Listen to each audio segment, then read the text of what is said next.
Crappie so big it gets stuck in an 8-inch hole. You won't believe what I saw at the St. Paul Ice Show. And happy birthday to the godfather of ice fishing. We got that and more coming up right now in Target Walleye's Top 5 presented by Seafoam. Let's dive on in.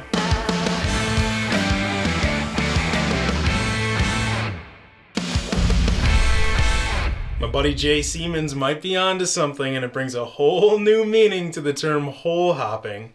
Yep, that's a jolly jumper that he has rigged up in his Eskimo flipover for his son Hannon, starting him off young. You gotta get a ride in Hannon's hand though. Turn that jolly jumper into a jolly jigger or a jiggin' jumper or whatever. I love it, man. And by the way, Alexa, play Jump Around by House of Pain on repeat. Jump around! Number 2. There's a whole bunch of uniqueness going on with this next one, caught by, I think it's pronounced Thorold Nelson, but I'm just gonna go ahead and call you Thor, and I hope that's cool, man. I like this one. Thor caught his new personal best crappie, which was 16¼ inches, which is giant regardless of its stature.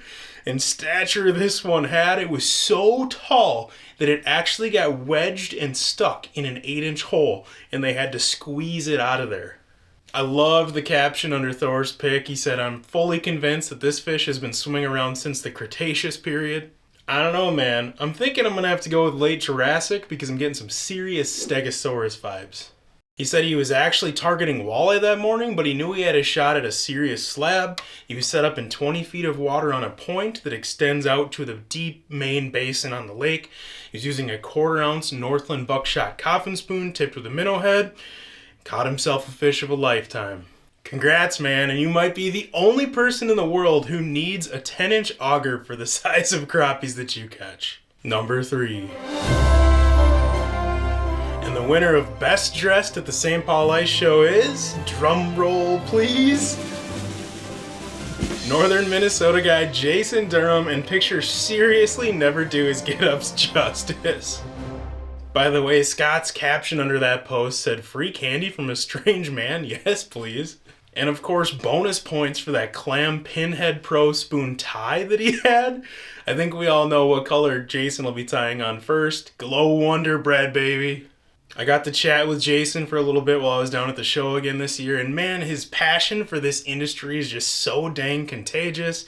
So I just want to say a big props on being unique and always having fun with it, no matter what that it is that you're doing, buddy. Number 4. Alright, random thought of the day.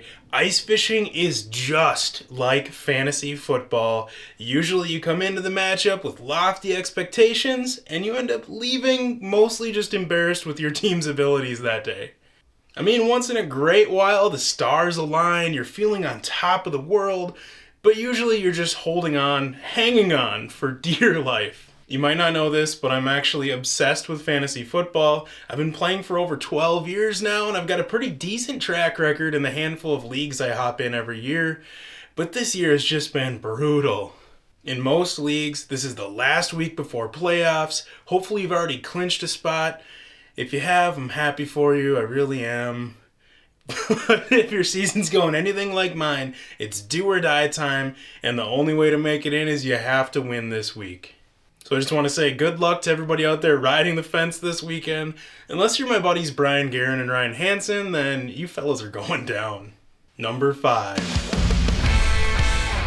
Last but not least, the godfather of ice fishing, Dave Gans, just turned 75 years young and had a big old birthday shindig while down at the St. Paul Ice Show, complete with a birthday cake shaped like the original fish trap design.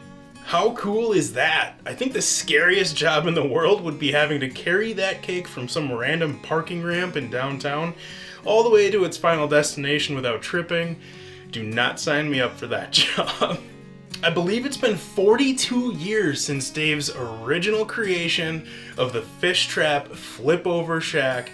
Without Dave creating that gem and starting that whole thing, we'd probably still be outside fishing on 5-gallon buckets even when it's -47 out.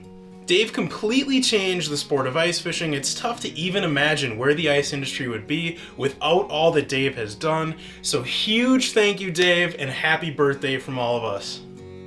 Alright, that wraps up this week's Top 5. A big shout out to Seafoam for keeping us running smooth and making this video series possible. If you like what you're seeing, please do me a favor and drop a comment down below. And if you want more walleye and ice fishing related content like this, sign up for our free Target Walleye emails at targetwalleye.com. I'll see you back in 7.